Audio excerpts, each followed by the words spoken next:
여러분, 예수님께서는 우리에게 가장 영광스러운 일을 맡기셨습니다. 그것은 이 세상에서 제일 기쁜 소식을 우리에게 들려주시고 전하라고 한 것입니다.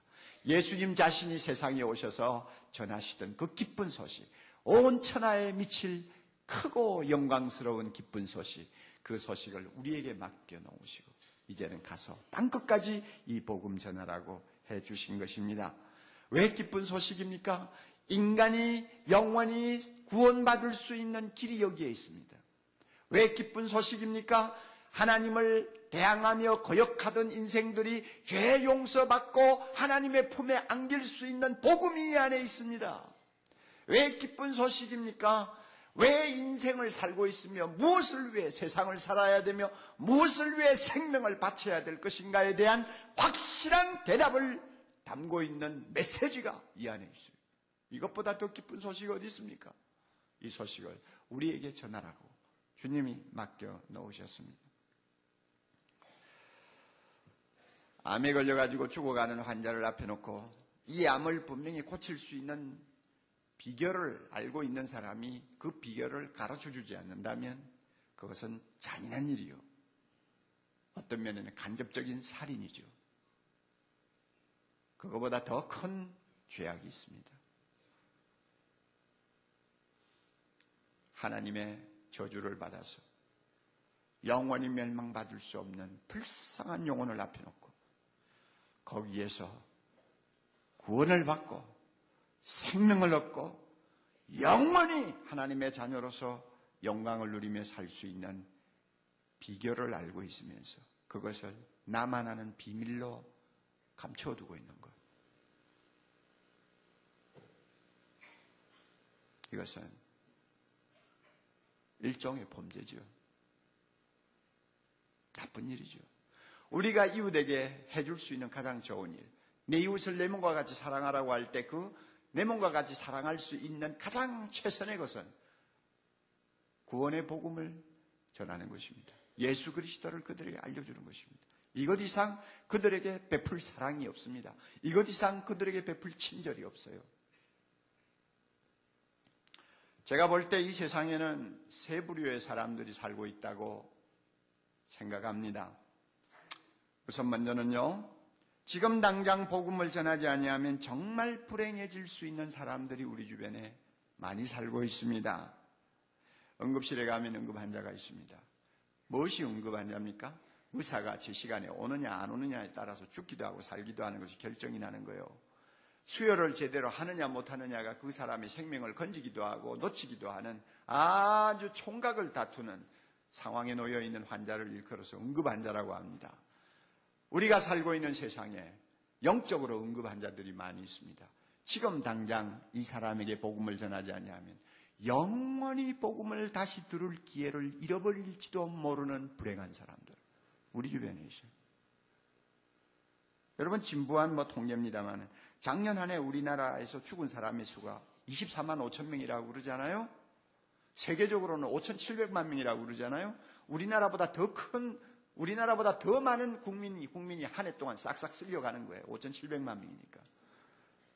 그러니 그 가운데 내가 언제 끼일지 압니까? 젊다고 피할 수 있어요? 건강하다고 연장할 수 있어요? 몰라요. 아무도 모르는 거예요. 언제 내 앞에 마지막이 올지 모르는 응급환자와 같은 우리의 신세가 바로 하루하루 사는 우리의 모습 아니에요? 우리 주변에 보면 그런 사람이 너무 많아요. 아이고, 내일 전하지. 1년 후에 내년 대각성 전도 집회 때 인도하지. 벌써 영원히 기회를 놓쳐버릴 불행한 사람들이 될 수 있는 거예요. 가끔 운동 좀 한다고 촬영장을 갈 때가 있습니다.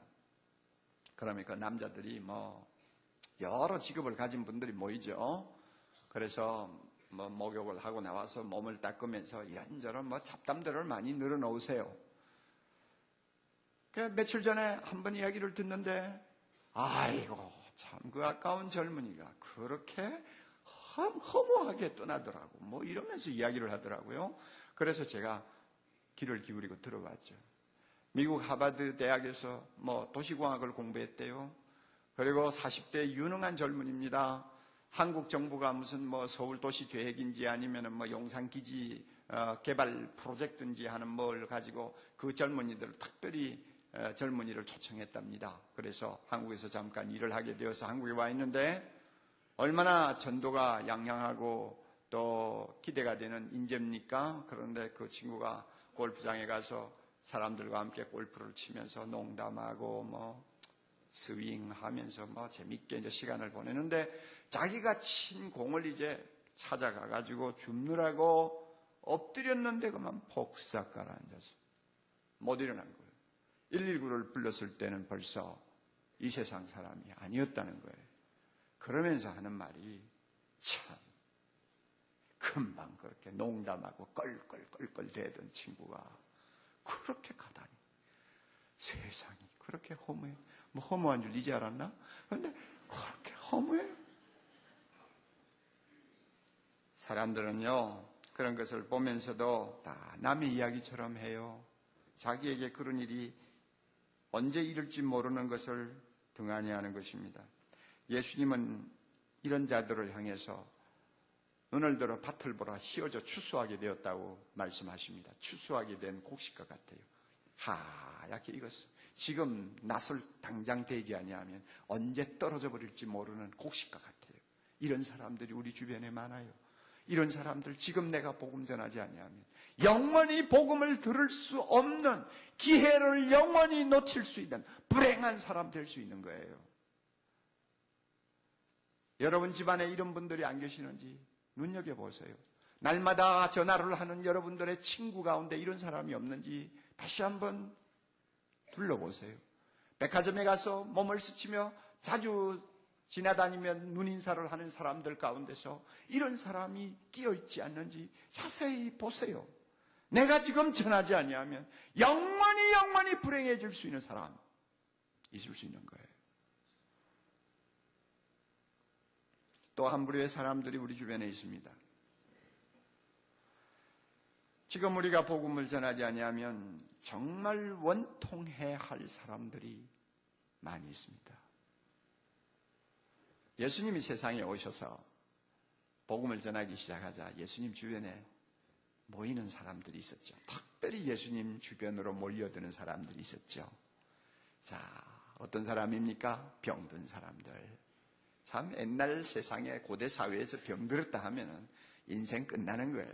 그것도 금방 일어나지 못하는 병이 들면 그는 막 끝장나는 인생이에요. 병든 사람들, 그 다음에 창녀들, 그 다음에 세리들, 그 다음에 또 어떤 사람이요.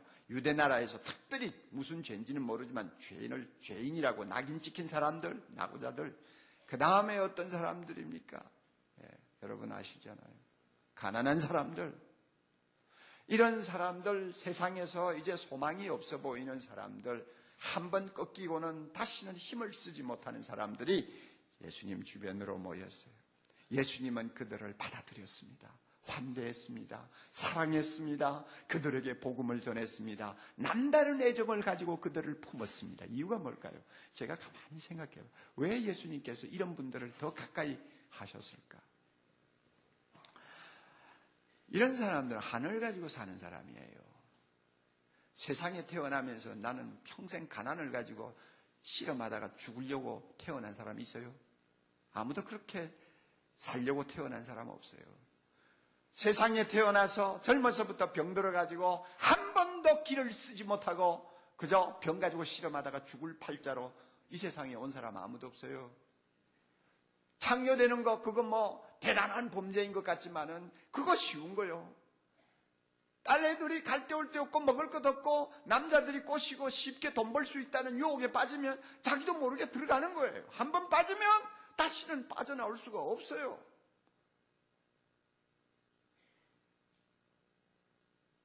이런 사람들은 세상에서 한을 품고 사는 사람들인데 세상에 이렇게 사는 것도 원통하니라니요. 원통하죠. 원통하죠. 예수님이 찾아갔던 38년 동안 중풍병으로 누워있는 베데스다 목가의 환자, 그렇게 38년, 40년, 50년을 살다가 죽어서도 지옥을 간다. 여러분은 얼마나 원통한 인생이에요. 일곱 귀신이 들려가지고 사람 대접 못 받고 길거리를 헛소리하면서 돌아다니던 막달라 마리아, 예수님이 왜 꽂혀 죽겠어요? 만약에 그런 귀신 들린 모습으로 평생을 살다가 죽었는데 자기 죄값을 지고 또 지옥으로 간다. 여러분 상상할 수 있어요? 그만큼 억울한 일이 천하에 어디 있어요? 부잣집 문간에서 굴러나오는 쓰레기를 뒤지면서 살던 거지 나사로 죽었는데 또 지옥 가서 죄값을 받는다. 여러분 상상할 수 있어요? 그런 원통한 일이 천하에 어디 있어요? 그러기에 이런 사람을 주님께서 먼저 부르신 거예요. 이 세상에서는 비록 한을 품고 살고 참 어떤 때는 누구 탓인지도 모르고 원통한 가슴을 쓸어내리며 눈물을 흘리고 살지만 저 나라에 가서는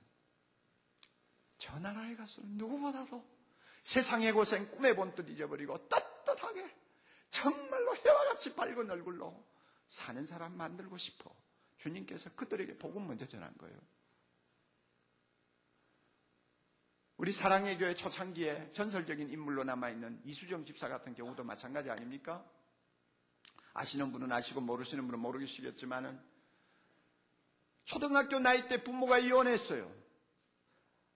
세상 아무것도 모르고 있는 애 둘 놓고 부모가 이혼해 갈라지고 애들을 내버렸어요. 어디를 갑니까? 그래서 남의 집을 돌면서 어린 나이에 벌써 식모일을 하면서 세상을 살다가 나이가 차니까 어떤 장애를 가진 남자하고 결혼하게 됐죠. 그래서 그곳에서 비로소 조그마한 행복이라도 발견을 하고 그것으로 마음을 위로하고 살고 있는데 시어머니가 쫓아내버렸어요. 나는 장애를 가진 남자하고도 살 자격이 없는 여자구나. 생각하니 살 맛이 하나도 없어요. 양잿물을 먹고 자살했습니다. 어쩌다가 사람들에게 들켜가지고 메디컬 센터에 실려갔는데 겨우 생명을 살렸지만 식도가 양잿물에 다 타가지고 음식을 제대로 먹을 수 없는 사람이 되어버렸어요. 그리고 나서 죽지 못한 팔자 남의 집을 전전하면서 평생 15년이 넘도록 구정물에 손 담그고 부엌을 벗어나지 못하고 살았어요. 어느 날 극동방송에서 나오는 복음의 메시지를 듣고 그가 주님을 만났습니다. 주님을 만난 예수님이 그 마음에 들어오셔서 예수님이 그 마음을 소유하시니까 주님의 넓은 품이 그 외로운 자매를 끌어안으니까 얼굴이 달라져, 사람이 달라져, 생각이 달라져, 감정이 달라져, 자기도 모르게 설거지하면서 찬송하는 사람으로 바뀌어버렸어요. 그러다가 사랑의 교회 시작하자마자 우리 교회에 들어와서 신앙생활 3년을 했습니다. 주일마다 떡을 해가지고 저 강남병원에 가서 자기처럼 의지할 곳 없는 환자들 찾아다니면서 위로하고 격려하는 생활을 계속했어요. 너무나 나중에는 몸이 아파가지고 병원을 갔다가 아픈 몸을 끌고 목사집을 찾아왔다가 제 품에 안겨서 하나님 나라 가버렸어요. 세상에 이런 여자 어디 있어요? 그런데 여러분 한번 보세요. 누가 태어날 때부터 그런 팔자로 세상을 살겠다고 태어나는 사람이 있어요?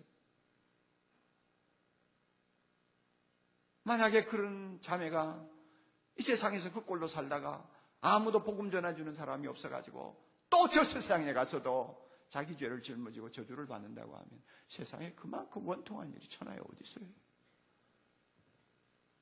여러분 눈높이를 낮추어 보세요. 우리 주변에 이런 사람이 참 많습니다. 너무나 많으세요. 강남이라고 없나요?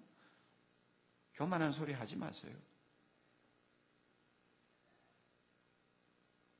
이런 사람을 우리는 구원해서 그리스도의 복음으로 새로운 삶을 소개해 줘야 합니다.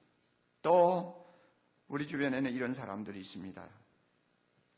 지금 우리가 당장 복음을 전하지 아니하면 너무 아까운 사람들이 있어요. 너무 아까워요. 여러분 우리 세상을 살다 보면 참 남보다 먼저 성공한 사람들 있고요. 참 유난히 머리가 뛰어나서 앞서 달려가는 사람도 있고요. 참 타고날 때부터 무슨 복이 많았는지 부모 잘 만나가지고 막 쌓아놓고 사는 사람들도 있고요. 한 번 죽고 두 번 죽고 예수님이 재림을 3번 하셔도 다 쓰지 못할 재산을 쌓아놓고 돈을 어떻게 써야 될지 모르고 사는 사람들도 있고 우리 주변에 나로라 하는 사람들 너무 많잖아요. 예? 너무 많잖아요.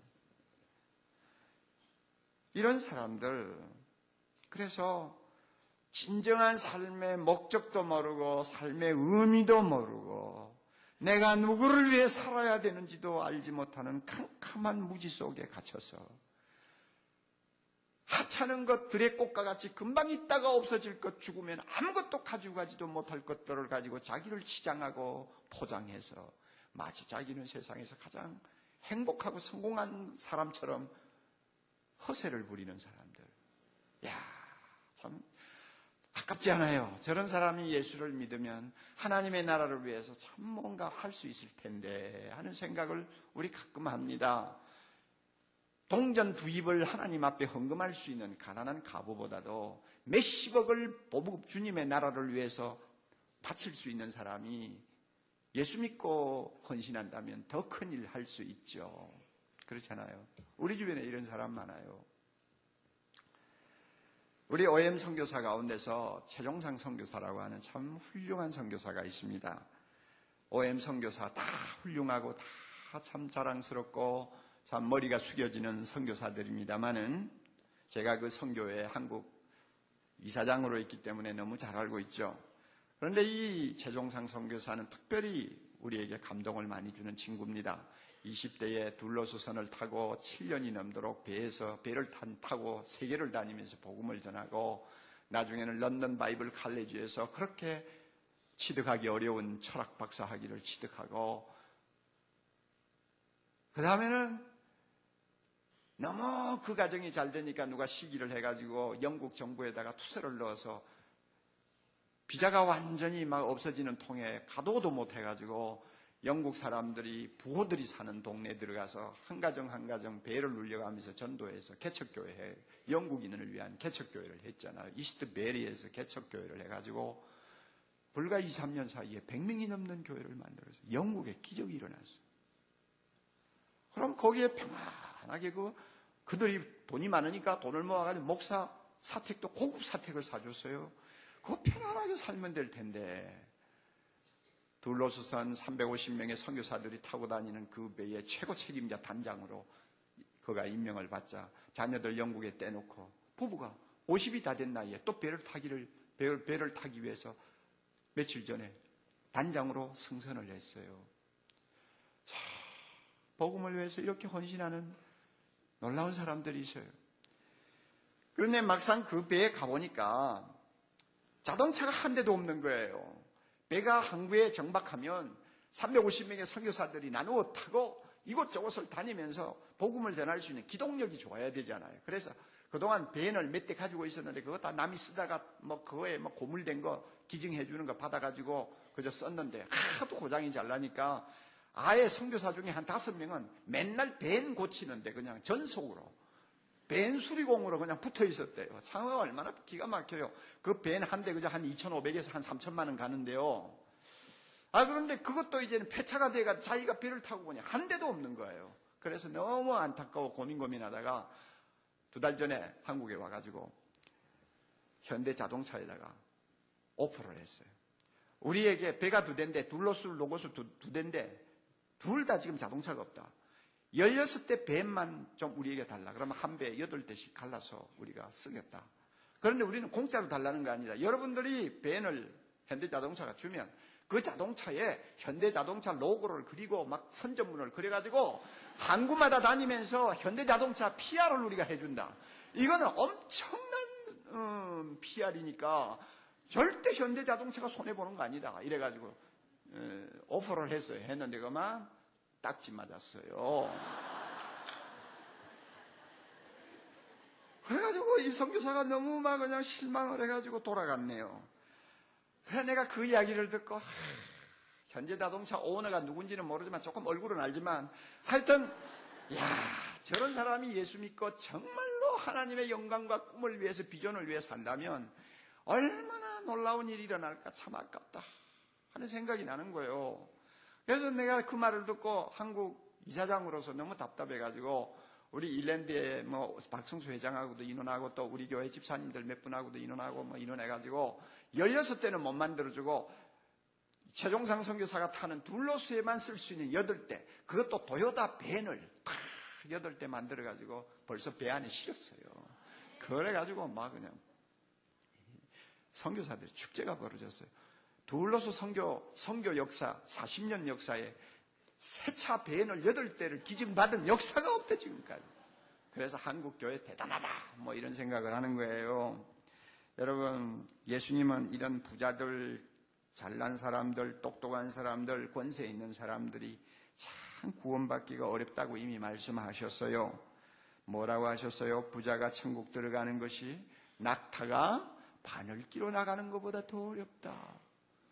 제자들이 이거 틀렸네요. 그랬더니 아니야, 틀린 게 아니야. 사람으로는 못하는 일이지. 그러나 하나님은 하실 수 있어. 하나님은 하신다. 하나님은 하신다. 그러니까 세상에서 똑똑한 사람, 잘난 사람, 권세 있는 사람, 돈 많은 사람 우리 비껴가면 안 돼요. 그들에게도 복음 전해야 돼요. 너무 아깝잖아요. 예? 이렇게 우리 주변에는 복음을 전해야 될 분들이 참 여러 부류의 사람들이 많이 있습니다. 그런데 한 가지 우리가 꼭 알아둘 것이 있습니다. 그것이 뭐냐 하면은 복음을 전하는 데는 희생이 따른다는 것입니다. 하나님은 복음, 기쁜 소식, 정말 기쁜 소식이라고 말씀을 하시는데 사실은 사람들은 그걸 기쁜 소식으로 받습니까? 안 받습니까? 안 받습니다. 세상에서 듣기 싫은 소리예요. 예? 저도 지금 태신자를 지금 놓고 지금 막 접촉을 하고 하는데 거에 싹시 노래요. 어느 중소기업의 사장인데요. 싹시 노래요. 뭐 처음에는 좀 들을 것 같더니 싹시 지금 노래요. 그 자부가 우리 교회에 나오는데 자부하고 지금 양동작전을 하는데도 좀 소망이 별로 없어요. 듣기 싫은 거예요. 그게 무슨 기쁜 소식이냐 그 말이에요. 그 왜 그러냐면 우리의 영혼이 그만큼 어두워 있는 것입니다. 어두워 있으니까 기쁜 소식을 슬픈 소식으로 생각하고 있고 슬픈 소식을 기쁜 소식으로 받는 이런 가치관의 전도가 오늘날 사람들에게 중명으로 지금 중병으로 남아있지 않아요? 그러니까 우리는 기쁘다고 전하는데 듣는 사람은 싫은 소리예요. 그러니까 결국은 전도하는 사람을 대적하게 되고 핍박하고 심하면 죽입니다. 세계 도처에 지금도 복음 전하다가 생명을 빼앗기는 사람들이 얼마나 많은지 모릅니다. 북한을 위시해서 중공을 위시해서 저 이슬람권에 가면 저 아프리카에 가면요. 오늘 얼마나 많은 사람이 소리 없이 이름 없이 주님의 복음을 왜 죽는지 몰라요. 그만큼 핍박받아요. 여러분 29절 한번 보세요. 29절 예수께서 가라사대 내가 진실로 너희에게 이르노니 다 같이요. 나와 및 복음을 위하여 집이나 형제나 자매나 어미나 아비나 자식이나 전토를 벌인 자는 부인이 없네요. 부인은 도망가고 없어요 지금요. 부인이 없어. 그리고 30절 보니까 핍박을 겸하여 받고 하는 말도 있죠. 왜 부모 형제, 재산 이렇게 날릴 수 있느냐? 전도는요 생명을 살리는 일이기 때문에 희생이 따르지 않으면 그 일을 할 수가 없습니다. 하나의 미랄이 땅에 떨어져 죽지 아니하면 많은 열매를 맺을 수 없다고 말씀하신 것처럼 희생 없이는 안 되는 거예요. 어떤 경우는 재산도 날려요. 어떤 때는 가족을 다 잃을 때도 있어요. 어떤 때는 자기 생명도 빼앗겨요. 이와 같은 희생을 치루어야 생명을 구할 수 있다 그 말이에요. 130여 년 전 한반도 은둔의 나라에 복음을 전하려고 20대 젊은 나이로 상선을 타고 대동강을 거슬러 올라갔던 토마스 선교사가 강가에 끌려나와 또 키에 목이 날아가는 그런 참 비참한 최후를 마쳤는데 그가 흘린 그 피가 오늘의 한국교회 놀라운 성장 아닙니까? 유명에 많은 선교사 또 우리 위대한 선배들이 복음을 전하기 위해서 얼마나 대단한 값을 지불했는지 우리가 다 모릅니다. 부인이 예수를 먼저 믿고 주님을 마음에 모시고 나니 그 기쁨을 감당하지 못해서 겁도 없이 시아버지에게 전도하고 시어머니에게 전도하고 겁도 없이 시댁에 대해서 예수 믿으라고 하다가 나중에는 머리가 빡빡 깎이고 나중에는 집안에서 쫓겨나고 사람 대우 못 받고 평생을 고생하다가 죽은 여인들도 한두 명이 아닙니다. 이런 희생을 치루었기 때문에 오늘날 한국 교회가 있는 거예요. 이 사실을 잊지 마세요. 대학생 전도집에 복음 전하러 왔는데 어서 오십시오. 무슨 커피 드릴까요? 날마다 이렇게 대우받으면서 전도할 생각하지 마세요. 고생할 까고 희생할 까고 하고 전도하세요. 멸시도 받을 각오하고 전도하세요. 그런데 참 놀라운 사실이 또 하나 있어요. 이렇게 희생을 하면서 복음을 전하는 자에게 하나님 예수님께서 기가 막힌 보상을 하신다는 겁니다. 여러분 30절 좀 볼까요? 정말 어려운 말씀입니다. 잘 보세요. 이렇게 아비나 자식이나 전토를 다 버리고 희생하는 사람은 금세에 있어서 이 세상에서 잃어버린 집과 형제와 자매와 모친과 자식과 전토를 몇 배로 받아요? 100배로 받대. 뭐 핍박도 가끔 받지만 100배로 받는다. 우리가 관심을 갖는 건 100배로 받는 거예요. 그리고 내세에 영생을 얻지 못할 자가 없느니라. 내세에 가서 뭐 영생을 얻고 구원받는 거. 전도를 그렇게 열심히 하는 사람이 구원을 못 받을 리가 있나. 이거는 뭐 따놓은 단상인데, 이거는 뭐 별로 신경, 대단하게 보이지 않아요. 그런데 우리의 관심을 끄는 거는 금세의 집과 형제와 자매와 모친과 자식과 전도를 100배나 받는다. 이거 어디 투자해가지고 100배를 받습니까, 요새? 아무리 뭐 부동산 투기를 해도 100배를 받는 사람이 누가 있어요? 이 말씀이 무슨 말씀인가? 예수님이 거짓말 하실 리가 없는데. 그렇잖아요. 그런데 실제로 이대로 일어나지를 않거든요. 바울이 그렇게 모든 것을 다 희생하고 복음을 위해서 살았지만 그가 뭐 100배 받았다는 기록이 없어요. 우리나라의 최건능 목사님처럼 그렇게 밤이나 추나 추동, 추위나 더위나 비가 오나 날마다 길에 나가서 예수 천당하고 외치면서 많은 교회 개척하고 많은 사람을 구원한 위대한 전도자도 그 자손이 100배를 받았다는 말이 없더라고요. 이 무슨 말씀인가? 이 말씀은 굉장히 차원이 깊은 것입니다. 몇 마디 말로 다 설명을 할 수 없는 어려운 말씀이기도 하지만은 무궁무진한 무언가를 담고 있는 말씀입니다. 그러므로 오늘 제가 이 본문을 완벽하게 해석한다고 여러분 생각지 마세요. 저도 제가 깨달은 부분만 이야기하는 거예요. 한 부분만 말씀할게요.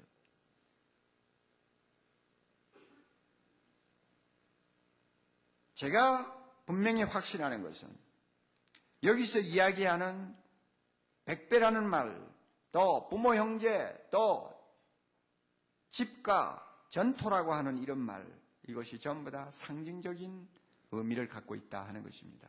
꼭 100배. 그게 아니고 많다는 것을 의미하는 거예요. 또 부모 형제, 전토, 집, 이것은 우리가 복음을 전하기 위해서 희생할 수 있는 내용들을 포괄적으로 의미하는 말이다. 저는 그렇게 받아들입니다. 동시에 주님께서 희생하는 자에게 또 주시겠다고 하는 100배의 집이나 또는 전토도 꼭 액면 그대로가 아니라 우리가 복음을 위해 희생하면 주님께서 절대 우리를 빈손으로 돌려보내지 아니하시고 우리가 알고 모르는 많은 축복들을 이 세상에서부터 주신다고 하는 주님의 보상을 포괄적으로 이야기하는 내용이라고 저는 받아들입니다. 여러분도 그렇게 믿으시면 좋습니다. 이 본문의 전부 해석이 아닙니다. 이 본문의 한 부분을 제가 해석하는 거예요. 그러므로 우리가 복음을 희생하면서 전하면요, 우리 주님이 우리를 공짜로 돌려보내지 않습니다. 내가 받지 못하면 내 후손이 받는 거고, 우리 집이 받지 못하면 내 이웃이 받는 것이고, 또 서초동에 있는 우리가 받지 못하면 우리나라 전부, 우리 모든 사회에 있는 사람들이 받는 거예요. 그러니까 주님은 복음을 위해서 희생하는 자에게 엄청난 보상을 주신다. 그것이 내세에서 받는 것만이 아니고 현세에서 받는 엄청난 보상을 주신다. 이것을 우리가 믿으시기 바랍니다. 빈손 들고 사랑의 교회를 처음에 시작했을 때 이 교회를 부흥시키기 위해서 참 복음을 전하느라고 밤낮 없이 뛰면서 땀과 눈물을 흘린 형제 자매들이 많이 있어요. 그들이 바친 시간, 또 자기는 전세 살면서 교회를 위하여 필요할 때마다 거금의 헌금을 내놓으면서 헌신한 아름다운 형제 자매들, 아무도 지금 기억해 주지 않고 있습니다. 그런 분들이 많지요. 그러나 오늘 25년이 지난 다음에 돌아보세요. 그분들이 복음을 위해서 희생한 그 모든 것에 대해서 하나님이 몇 배로 축복하셨을까? 어떻게 100배라는 말을 가지고 우리가 설명을 할 수 있습니까? 이 교회를 통하여 구원받은 사람이 얼마나 되며, 이 교회를 통하여 가정이 치유된 경우가 얼마나 되며, 이 교회를 통하여 자녀들을 반듯하게 교육할 수 있는 축복을 누린 가정이 얼마나 되며, 이 교회를 통하여 인생의 목표와 자신의 소명감을 회복하고 인생을 정말로 신나게 사는 사람들이 몇 명이나 되며, 이 교회를 통하여 하나님께서 얼마나 많은 사람을 범죄의 구덩이에서 끌어냈는지 우리 다 모르잖아요. 뿐만 아니라 사랑의 교회를 통해서 간접적으로 직접적으로 한국교회에 끼친 영향, 이민교회에 끼친 영향, 세계교회에 끼친 영향을 우리가 저울에 달아본다면 100배라는 말로 가지고 어떻게 설명을 합니까? 여러분 그렇잖아요. 주님은 절대 거짓말 안 하세요. 우리가 좀 눈을 크게 뜨고 세계 역사를 한번 봅시다. 여러분 역사상 기독교만큼 세계 문명을 발전시키는 종교가 있습니까?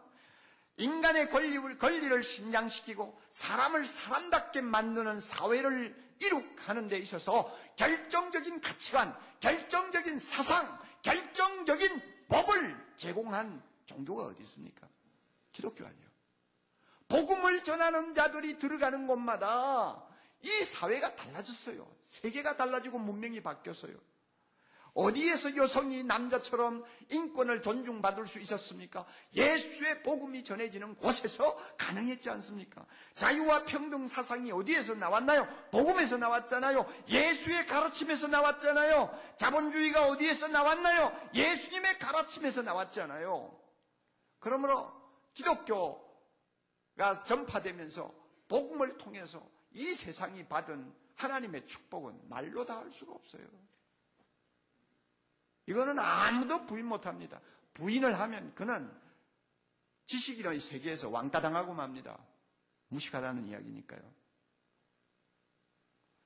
우리 가까이 예를 하나 듭시다. 미국 교회가 파송한 언더우드 선교사 1세, 한국교 선교의 아버지라고 하는 별명을 갖고 있는 위대한 분입니다.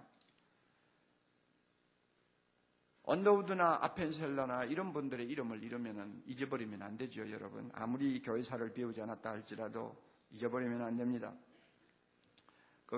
언더우드가 한 번은 이런 이야기를 들었어요. 구한말 대한민국이 미국의 슈펠트 제도과 조약을 맺고 문호를 개방했는데 그곳에는 예수라는 이름을 한 번도 들어보지 못한 1300만 명의 영혼들이 살고 있다. 그러나 아무도 지금 그들에게 복음을 전할 생각을 하지 않고 있다 하는 말을 들었어요. 자기는 인도로 선교사를 가려고 준비하는 몸입니다. 그 말을 들으니 너무나 마음이 답답합니다. 그래서 자기는 못 가지만 대한민국에 가서 복음을 전할 사람이 없을까 하고 사방으로 찾아도 지원자도 없고 지원할 단체도 없는 거예요. 그래서 고민하면서 하나님 앞에 기도하는 어느 날 밤 주님께서 그에게 이런 음성을 들려주었습니다. 애야, 한국에 갈 사람이 아무도 없지. 그런데 왜 내가 갈 생각을 안 하니? 그 말에 쇼크받았어요. 그래서 인도 가겠다고 작정한 것 포기하고 준비해서 1885년 4월 5일 제물포에 26살의 젊은 나이, 아직도 결혼도 하지 아니한 미혼의 몸으로 한국에 첫 발을 디뎌놓았습니다. 그가 한국에서 31년 동안 사역하면서 너무 과로해가지고 57세에 세상을 떠났는데 그가 한국에서 선교사로, 학자로, 교육가로, 성경번역가로, 편집가로, 여행가로, 정치가로 그가 끼친 영향은 한두 권의 책으로도 말하기가 어렵습니다. 그의 후손이 4대째 한국에 살면서 지금까지 한국을 위해 봉사했습니다. 복음을 전하고 살았습니다. 2세는 원안경 선교사, 3세는 원일안 선교사, 4세는 원한강 선교사. 그래서 119년 동안 이 나라에 복음을 전하고 이 나라를 위해서 헌신하다가 며칠 전에 그 가족들이 한국을 완전히 떠났습니다. 떠나면서 마지막으로 남겨놓고 간 말이 뭔지 압니까? 다 주고 떠납니다. 다 주고 떠납니다. 다 주고 떠납니다. 그래서 이 한 가정이 100년이 넘도록 한국을 위해서 다 주고 희생하고 떠나는 그 덕분에 오늘날 한국이 여러분 받아 누리는 축복, 이걸 무엇으로 다 설명을 할 수가 있습니까? 여러분 한번 냉정하게 생각해 보세요. 언더우드 선교사만 아니에요. 우리가 모르는 많은 무명의 선교사들, 우리 위대한 선배 전도자들, 그들을 통해서 이 땅에 복음이 증거된 덕분에 오늘날 이 나라가 누리는 축복이 어느 정도인지 우리가 어떻게 다 이야기를 할 수 있습니까? 이 나라가 가난에서 벗어난 이유가 어디 있습니까? 여러분, 이 나라가 불교와 문화의 그 혹독한 거짓된 사상과 종교 밑에서 신음하다가 이 백성들이 빛을 본 덕분, 저 이유가 어디에 있습니까? 솔직하게 우리가 말할 수 있잖아요. 여자들이 그 천한 자리에서 고개를 들고 소리를 낼 수 있었던 이유가 뭡니까? 나라를 빼앗기고 매일 술을 가지고 그냥 자푸자기하고 살던 젊은이들이 소망을 가지고 일어나게 만든 원동력이 어디에서 나왔습니까? 오늘날 세계를 다녀보면 그래도 모든 세계 사람들이 우리를 멸시하지 아니하고 인간 대우하고 나라 대우할 수 있을 만큼 이 나라가 이만큼 세워진 그 밑바닥의 뿌리가 어디에 있습니까? 기독교 아니에요? 복음이 전해졌기 때문에 그렇지 않습니까? 만약에 우리나라가 지금처럼 미얀마와 태국처럼 불교가 지배하는 나라가 되어 있다면 오늘날 우리나라 모습이 어떤 모습일 것 같아요? 하나님께서 100배를 주신다고 하셨는데요. 그 말은 사실 굉장히 적게 표현한 말입니다. 100배가 뭡니까? 예? 여러분, 우리도 복음을 희생하면서 열심히 전하면 내가 받을 수도 있고 내 후손이 받을 수도 있고 우리 이웃이, 이 나라가, 세계가 하나님의 복을 받을 수 있다고 하는 사실을 믿으시기를 바랍니다. 이런 확신이 없이는 우리는 복음을 열심히 전할 수가 없습니다. 지금 하나님께서는 감사하게도 이 나라를 아직도 복음의 황금기에 지금 머물게 하고 있습니다. 구원의 문을 활짝 열어놓으시고 지금은 은혜 받을 때요, 지금은 구원의 날이라고 말씀하시면서 누구든지 예수 믿고 돌아올 수 있도록 기회를 주고 계십니다. 이 기회를 우리가 놓치면 안 됩니다. 이 기회를 놓치면 안 됩니다. 너무 불쌍한 자가 없도록, 너무 억울한 자가 없도록, 너무 아까운 자가 없도록 우리는 복음을 힘있게 전해야 합니다. 자네스 듀운이라고 하는 사람이 쓴 남미 탐정의 이야기가 있어요. 300여 년 전에 스페인 선원들이 남미 대륙을 탐험해가지고 발견을 할 당시인데 이제 그들이 탄 범선이 아마존강을 들어섰습니다. 그런데 몇 달 동안 대서양에서 죽을 고생하면서 항해를 해왔다가 이제 아마존강을 들어섰는데 얼마나 강폭이 넓은지 끝이 안 보이니까 아직도 자기들은 대서양에 떠 있는 줄 알았어요. 그래가지고 물이 떨어졌습니다. 식수가 떨어져가지고 선원들 가운데서는 혀를 깨물고 목이 말라가지고 지금 죽는 사람들이 자꾸 속출해요. 그런데도 자기들은 대서양에 떠 있기 때문에 밑에 바닷물을 퍼올려서 마실 수가 없다고 생각한 거예요. 그래가 몇 사람이 희생당했어요. 만약에 여러분 한번 생각해 보세요. 그때 어떤 사람이 두레박을 내려가지고 아마존 강물을 퍼올려서 한번 마셔보고 와, 이거 바닷물이 아니고 밀물이야, 마셔 하고 소리를 쳤더라면은 그 죽을 사람이 안 죽었죠. 그렇잖아요. 오늘날 우리 한국은 하나님이 너무 은혜를 주셔서 복음의 아마존강 위에 떠 있는 배와 같습니다. 한 집 건너 교회예요. 많은 사람이 성경 찬송 끼고 다녀요. 우리가 복음을 전한다고 해서 누구 하나 경찰관 부르는 사람 없어요. 모르겠어요. 또 파출소에 고발하는 학생들이 있을지는 모르지만 아직은 얼마든지 복음 전할 수 있는 자유로운 시대입니다. 그리고 사람들은 완악해졌다, 교회는 부흥 안 된다 해도요, 천만에요. 우리가 정말 성령의 능력을 잊고 진지하게 전하기만 하면 지금도 복음을 사모하고 갈증을 느끼는 영혼들이 얼마든지 있습니다. 전하기만 하면 돼요. 아마존 강물을 퍼올리듯이 우리가 복음의 강수를 퍼올려서 그들에게 주기만 하면 그들이 예수 믿고 돌아올 수 있는 놀라운 축복의 때에 우리가 살고 있습니다. 여러분, 오늘 이 나라가 얼마나 어렵습니까? 솔직한 심정으로 잠이 안 오죠. 저는 대통령을 위해서, 이 나라 집권자들을 위해서 이렇게 기도해 본 일이 없어요. 과거에 유신 때도 기도 안 했어요. 이렇게 지금처럼 기도해 본 일이 없어요. 자냐 우냐가 문제가 아니에요. 어디나 자가 있고 어디나 우가 있을 수 있고 어디나 정이 있고 어디나 반이 있을 수 있는 거예요. 그러나 중요한 것은 이것을 합으로 만들어서 국민을 통합시키고 이끌어가는 리더십입니다. 그런데 이 리더십이 지금 실종되고 없지 않아요. 유가가 70선을 바라보고 치솟는다는 소문들이 도는 판국에도 나라가 어디로 가는지도 우리는 모르고 있잖아요. 기름 아낄 생각도 안 하잖아요. 전기 아낄 생각도 안 하잖아요. 단풍 구경 갈 생각만 하고 있잖아요. 전부 다 정신 빠진 인간들. 그렇다고 단풍 구경 가는 게 잘못됐다는 말 아니에요. 답답하다는 말이에요. 답답하다는 말이에요. 자, 이럴 때 우리가 우리나라를 위해서, 불쌍한 우리 후손들을 위해서 해줄 수 있는 가장 절실하고 중요하고 값진 일은 예수 전하는 것입니다. 이게 기본입니다. 아무리 교회가 부패하고 아무리 썩은 냄새가 난다고 해도 그거는 사람이 잘못해서 그렇게 된 것이지 교회 자체가 부패한 거 아니에요. 복음이 잘못된 거 아니에요. 우리가 복음을 바로만 전하면 이 나라가, 이 후손들이 100배 이상의 축복을 받을 수 있는 길이 열립니다. 우리가 이 일을 해야 됩니다. 이 일을 해야 됩니다. 이번 대각성 전도 집회 때 우리 모두를 주님이 사용하셔서 영광스러운 일을 이루시고 하나님 홀로 경배와 찬양을 받으시는 귀한 기회가 될 수 있기를 바랍니다. 여러분에게도 큰 축복이 임하는 기회가 될 수 있기를 바랍니다. 다 같이 기도하십시다.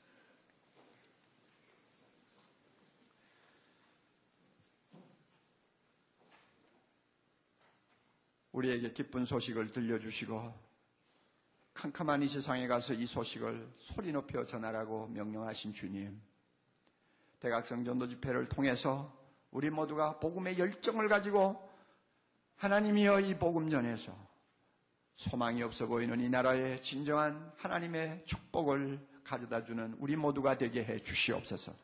한 사람도 남의 일처럼 생각지 말게 하시고 주님 앞에 쓰임받는 귀한 대각성 전도 집회 되도록 해주시고 우리가 바로 전함으로 우리가 복을 받고 우리 후손들이 복을 받고 우리 이웃이, 이 나라가, 세계가 100배가 넘는 축복을 받아 누리는 내일이 있도록 은혜 나려 주시옵소서. 예수님 이름으로 기도하옵나이다.